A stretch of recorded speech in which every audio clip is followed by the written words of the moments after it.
Hello, everyone. I am William Jamal Wright. And I'm Hattie. And this is our podcast, What Are We Doing? And in the spirit of the holidays, and Merry Christmas to everyone. Merry Christmas. We are going to do, this podcast topic is going to be on just Christmas and Thanksgiving and just holiday traditions. Being just that time of the year when you want to be around the family. Yeah, so we're going to talk about Christmas and New Year's and just the holiday traditions that we all share from when we were younger. So Hattie, why don't you kick it off? I get to go first? Yeah, you go first. What was your holidays like? Or some Christmas traditions that you remember having? So my holidays were... I would say there's a lot of different things. We didn't have any, singular tradition. And the reason I say that is, so my parents were divorced, and so we would spend some holidays with my mom, some with my dad, and obviously the other parent will still want to celebrate the holiday, just not necessarily on that holiday. Mm-hmm. So we might, with my mom's house, we might go to visit my stepdad's parents in Nebraska for Thanksgiving, and we would do Christmas then. Just to kind of have it all done, or sometimes if we would stay home, we would do Christmas at our house. And likewise with my dad, sometimes we'd be visiting Connie's family, sometimes we'd be staying here, sometimes we'd be visiting other people's families, so there was never really a set thing that we always did, other than things like stockings and presents. But one thing that... So did everybody have their own stocking? And yes. Nice. And what did you guys typically put in the stockings? Was it just presents? Was it actually presents? Or was it just candy canes and peanuts and stuff like that? Well, I would say at my dad's house as we got older, so when we were kind of in high school and middle school, we stopped doing, and I guess more like high school, college, we stopped really doing presents. Mm. And we would just do stockings. And so in that case, there would be... there might be a book, or for Jeffrey there might be a little video game, or a Game Boy game or something. So I would call those actual gifts. And it's not that my dad, he would still buy us gifts. It was usually just, I would always ask for going on a trip with Jen, or, going to Brazil or whatever. And so he would pay for that as my gift, and that's not something that you wrap. Gotcha. So, yeah, we would do that, and then... At my mom's, I would say the stockings might also have, a little earrings or some lip gloss, things like that. But they would generally also have candy or a fruit, or things that my dad would put in stockings are gum or batteries or hair ties. Those little things that you love to have, but they're not really gifts. Yes, gotcha. But I would say the one tradition that we have is... when we would open gifts, we everybody takes a turn. Mm-hmm. I think you may have experienced this when you were here, when you visited for Christmas last year. One person, usually it's my mom, but sometimes it's someone else, will take a gift and be like, okay, this is for Scott. And then Scott opens it and we all watch. Mm-hmm. And then that person goes and gets another gift. This one's for Hunter. Hunter opens it and we all watch. And they kind of are the Santa's helper in making sure that it's not 10 gifts for Jeffrey that we open in a row and everybody's getting bored. They kind of spread it out. Yeah. But that's why it's good that it's my mom, because she'll also know, maybe this year Hunter has more gifts than everybody else. And so she'll kind of distribute it so it's not so obvious that, Oh, no one notices, but... Well, it's not about the number of gifts, but, if you ask for things that cost less, then you'll get more. Yeah. So anyway, just kind of being together as a family and watching each other open the gifts and enjoy together, as opposed to everyone just kind of digging in. Yes. I definitely noticed that, and it's definitely... Your mom definitely does a good job of everybody kind of taking turns and kind of, like you said, being the center of attention for a second while you open your gift and saying a little thank you. And it's a neat little tradition that you guys have. Thank you. Thanks. So that would be the only real tradition that I would say. What about you? Do you have any Christmas traditions? So I wouldn't say any traditions per se. First of all, like thinking back on like Christmas time and like the holiday times, the best part was that like school was about to be over. So like school was about to be over for the semester. So I always looked forward to that like 3 week period break that we got from school. So that was cool to play video games, relax, hang out with my brothers. I used to spend a lot of time reading, and I was so excited. But in terms of like Christmas, so when I was really younger in like elementary school, we would always go to my Aunt Cynthia's house, and she would cook breakfast that morning. Aunt Cynthia's house is where we went for Christmas Eve last year, right? Yes. So it was just dinner. So we would go there and eat breakfast. So what that types of morning, things would she cook? just like your typical breakfast: bacon, eggs, grits. Maybe there's some rolls around, but that was pretty much it. But literally, I remember like everybody coming, like everybody in our family coming.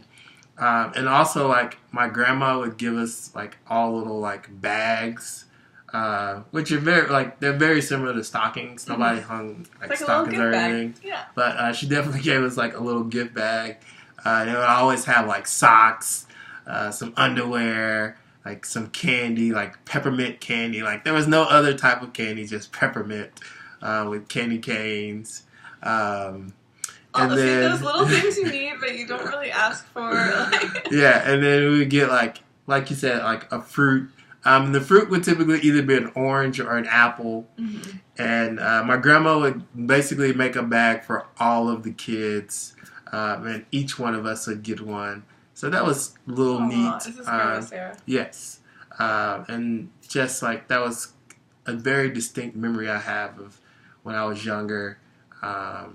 And we would all just like that, like early that morning, we'd always wake up before like 6 a.m. and try to get to go and open the presents. So one time, so normally I like to sleep in, you know this. Mm-hmm. And my brothers would generally wake up early or earlier than I. And on Christmas they would wake up pretty early, but the rule was we couldn't open gifts until we're all together. Yeah. Kind of like I described, we watch everybody and it's a group thing. And so they were always wanting me to wake up. Well, one year, this was at my dad's house, and I was probably either in 8th grade, 9th grade, maybe even 10th grade, but it was Christmas Eve, and it was the middle of the day, and I decided to take a nap because, you know, all this waiting could be exhausting. So I nap, and when I woke up, everybody was at the dinner table, which was also the breakfast table. Yeah. And so when I woke up from my Christmas Eve nap, I just assumed it was Christmas morning, and I was late to breakfast, as always. And my family went along with this prank. What? Totally, yeah. And so, did you start opening presents? No, I was like, all right, I can't wait to open gifts. Like, what's for breakfast? Like, and I don't remember if I just was still too tired or just not putting two and two together, or if my family was doing, like, a breakfast for dinner thing, because they've been known to do that. But when I was sitting there, I don't recall noticing that everybody was eating dinner food. Yeah. Which they could have been, I don't know. But it was like a solid 30 or 40 minutes of like, great, well when breakfast is over, we'll go open gifts, all this stuff. And then they all laughed at me and it was still Christmas Eve. I didn't know how long I had slept, though, can I say? Well, we definitely, we would wake up really early, my brothers and I, my sister sometimes, and we would always just, like, poke around our presents and stuff. And so does that mean, like, shake and listen, just kind of see, like, no, we would definitely open, we would definitely open, like, presents. Like, if it had our name on it, it was kind of, like, free reign to open it. And my mom would wake up. She would wake up soon after we woke up because we were making so much noise. Yeah. So we would get to open up a present around like 6 a.m., 7, and then we would literally play with those presents from like 7 until like 11. Did we lose? No, I think it's still going. So we would play with the presents until like 12:30, and then it'd be like, all right, I guess we got to go to the breakfast now. Like, at some point, this favorite gift is coming with. Can't continue to play with this game and neglect the family. So we go down and visit at Cynthia's house. And then that afternoon, later in the day, we would always have one of our family members, somebody would have just like a Christmas dinner. And we'd all bring like a dish or something, each family. So that was really kind of the tradition of you wake up that morning, everybody open up their presents. We go to my Aunt Cynthia's house for Christmas breakfast / brunch. And then that afternoon we would do a dinner at somebody's house, which was neat and nice. And that was when I was younger. As I got a little bit older, we started to get bigger presents. So we would get like a little like one of those 3-in-1 like pool tables that had like hockey. Oh, nice. And we'd get like a goat cart or something. And the thing and that would be a shared gift. Yeah, and that would kind of be like a shared gift with all of my brothers. Or we'd get like a video game system. And so we'd have to figure out like, all right, you've been playing for like 2 hours. Now it's my turn to play for 2 hours. And you gotta teamwork and sharing. Thanks, Christmas. Yeah, and so it was neat. Like, do it. So you get like 1 year you get like a video game, and then the next year you get the video game system and like 1 or 2 games, and then the next year you like all you need is like you already got the system. So now all you need is like more games to go to the system. Or another controller for the fourth person. Or, like most of the game systems, like they only allowed you to have like 2 players. So as we, like when we were younger, it was definitely take turns because my brothers and I, we were definitely not into like the same type of video games. So I was definitely like steered more towards like sports video games. So like Madden, NBA, Live, all of those games. Like those were the games that I was asking for. And then my brothers were more into like role playing games like GoldenEye, Star Fox, and things like that. So Did they play Final Fantasy? My brother Wesley, he loved Final Fantasy. So he would get that, like he would request that game. So my brothers like that game too. He played a lot more like role playing games, and like I said, I played more sports games. So like we would literally be there, and I tried to like play like a role playing game for like 15 to 30 minutes maybe, but then I'd be like, all right, I'm done with this. Like I don't know what the objective is. They're just telling me to go off. And so, like that was like I remember those distinct times where he would play for a couple of hours, then I'd be like, all right, it's my turn. So that was like one of the Christmas memories that I had of me and my brothers. Like always, literally that morning up, we would just spend all morning playing video games, and then going to spend with family. But as we got older into like high school and stuff, kind of the nostalgia of Santa Claus and all of that kind of wore off, and we're like, all right, we know that you guys, we know you guys bought our presents, so like, can we open, like my mom would let us open one gift on Christmas Eve. So we got to like open up the gift on Christmas Eve, and then we would like, most of the time we were requesting video games, so we would play that video game like all to the wee hours of the morning. I remember one morning, like I opened the game at like midnight, and I played until like 8 a.m. Did you beat the game that night? No, I did not beat the game because it was like sports game. So like my brothers and everybody was asleep, but I was just sitting there like concentrating on the game, trying to play it and get as good as I could at it. But yeah, so as we got older, my mom like allowed us to like open one gift on Christmas Eve, and the rest of them all the rest of our gifts we would open on. Nice. So there's this rule, speaking of opening gifts on Christmas Eve, there's a rule in our family that usually if you ask for something once, the answer that is given is final. So, if, can I do this? No. You don't get to keep asking, right? Yeah.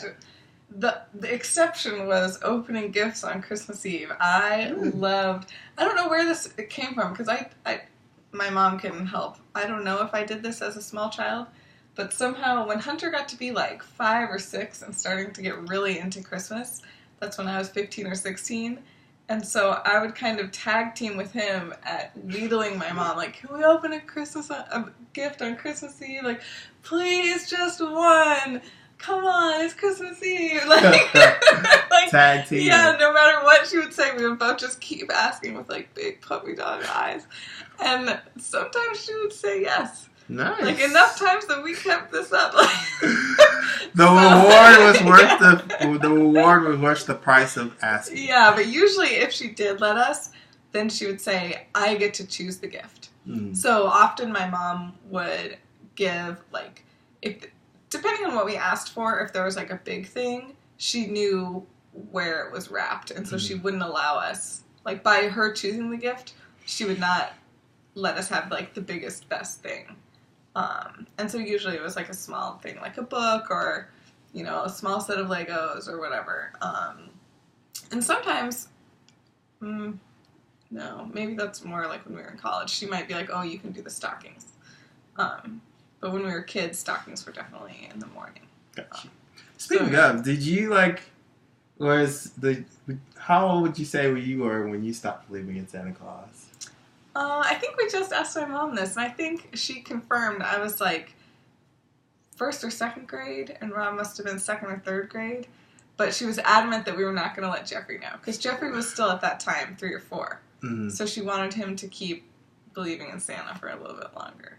Yeah. But I don't recall how I came into the knowledge that Santa wasn't real. But I do remember, since kind of I mentioned that there'd be some times we'd be at one parent's house or the other on the actual Christmas, or sometimes we'd be traveling to some family's home, which was usually a plane ride away, or a very long car trip. Nebraska, Indiana, Prince Edward Island.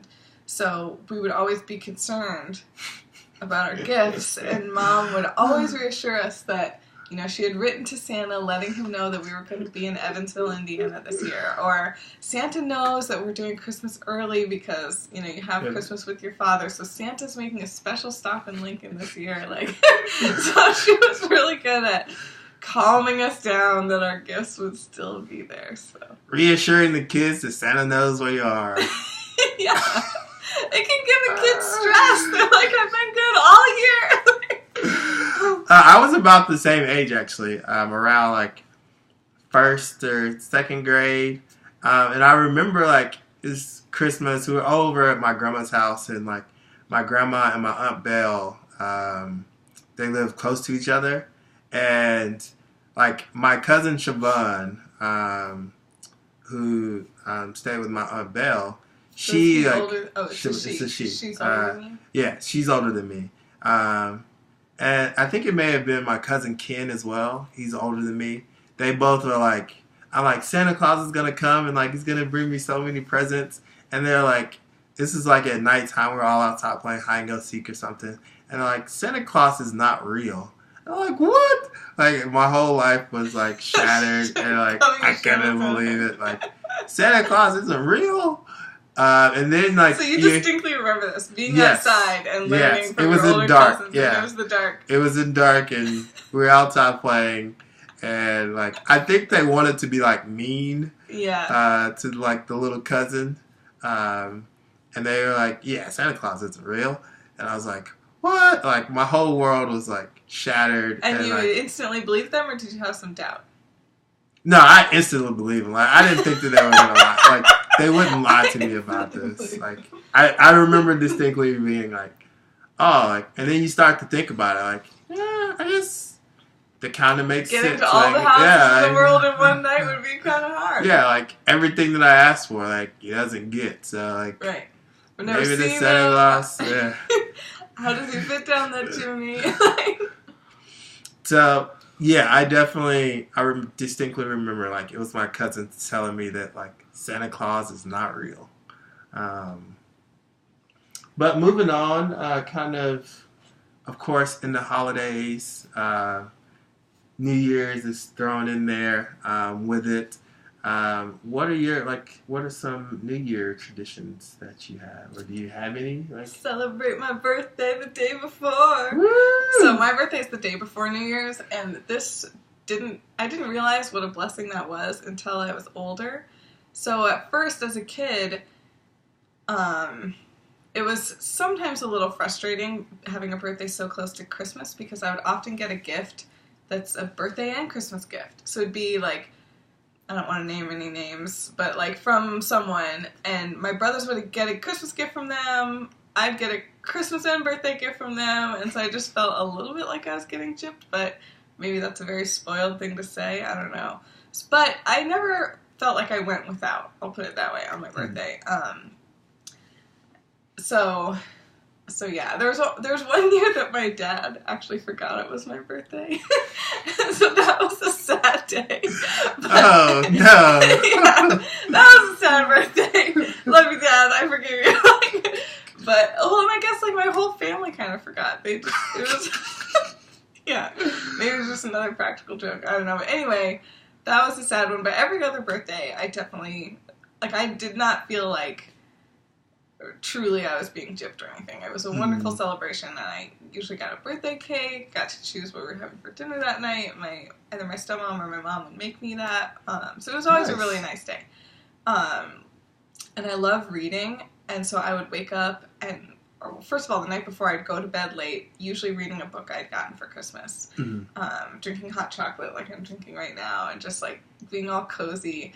And then wake up in the morning whenever I felt like it, and then keep reading my book, and it was great. So I really liked having it be in the cold weather because you could just be cozy all the time. But as I got older, I realized what a blessing my birthday was because it is right by New Year's. So it's just like one big party. So that's been really fun. And it's also been really nice to, not always, but almost always, have the day off.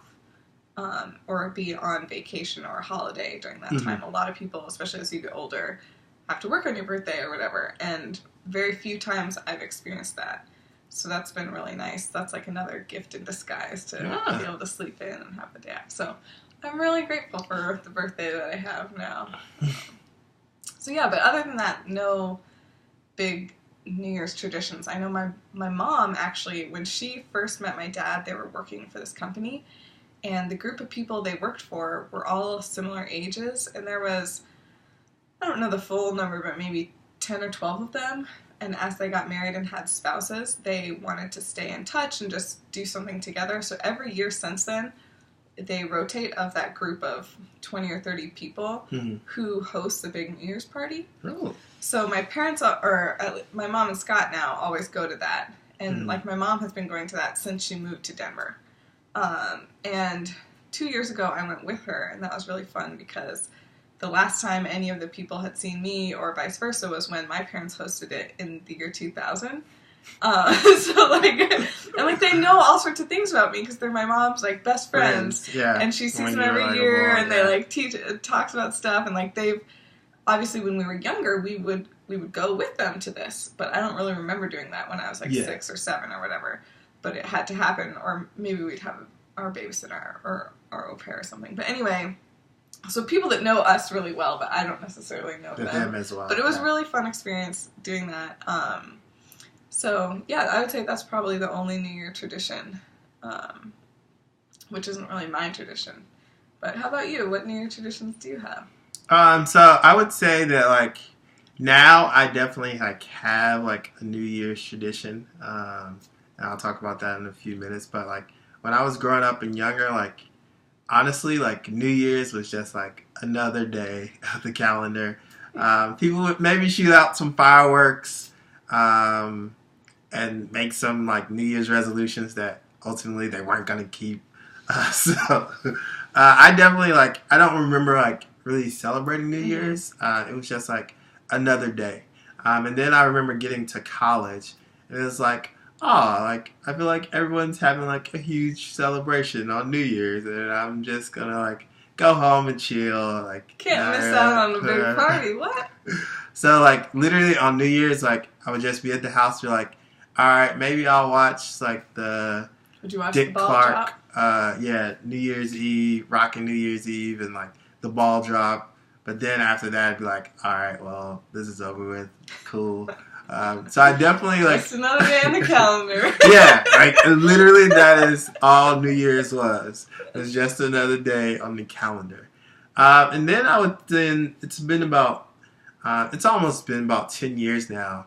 Wow. My good friend Patrick Chidneys, who lives out in Tampa, he was like, hey, like, what are you doing this New Year's? Like, it was after I graduated. It's like, what are you doing this New Year's? I was like, nothing really. He's like, oh, like, you should come down to Tampa and, like, we can hang out. So, literally, ever since then, we, or like some group of friends and I, have been getting together and celebrating New Year's. Which I think that's a great tradition. Yeah, like Patrick and I, like, we've done Tampa New Year's quite a few times. We went to the aquarium. We went to like St. Pete. We went to Tampa. Like, Last year we did New Year's in Tampa with Patrick. Yeah, last year we did New Year's in Tampa. We went to like a very cool rooftop. Yeah, a rooftop party in downtown Tampa. And there was one year that Patrick and I, out of these number of years, that Patrick and I have done New Year's, where Patrick and I weren't able to get together, but Rob, Tyler, and I, we all got together for New Year's in D.C. Oh, nice. It was a great time. Tyler was acting a fool, but it was actually the first time Tyler and his wife, Kat, cool. met. So wait, that's when Tyler and Kat met? Yeah, that's the first time that they met, and they like started dating. So fireworks went off. But that was like... love fireworks. Yes, it was New Year's love fireworks. Hilarious. It was in DC, and we had a great time. But that was kind of the only year that like we had, like, Patrick and I weren't together on New Year's. But other than that, we've really enjoyed, like, that is kind of my New Year's tradition now. Is for Patrick and I to get together and hang out and just enjoy bringing the New Year together. Bringing the New Year with people that you love. The last 2 years last year and this year. We have the same plans this year. You'll join us. So we're looking forward to it. We're going to also celebrate her birthday. We have some cool plans for that scheduled. So it should be a good time. Last year they surprised me with some really great ideas. Yeah, we went to good gift giver. A really nice restaurant down in Tampa. And they had that really cool dessert place, and you picked it because it had the good chocolate desserts that you know I love. Yeah, so the name of the steakhouse is Barn Steakhouse in Tampa. It's one of the best steakhouses in the world. So we went there last year to celebrate her birthday, and then, like she said, we went to the rooftop for New Year's. And this year we're going to try and have a good time as well, and bring in the new year. With people that we love, that's right. With people that we love and enjoy each other's company. Yes. So with that, that's what we've been doing, and we wish you a Merry Christmas and a very wonderful 2018. Happy New Year. Happy New Year's. See ya.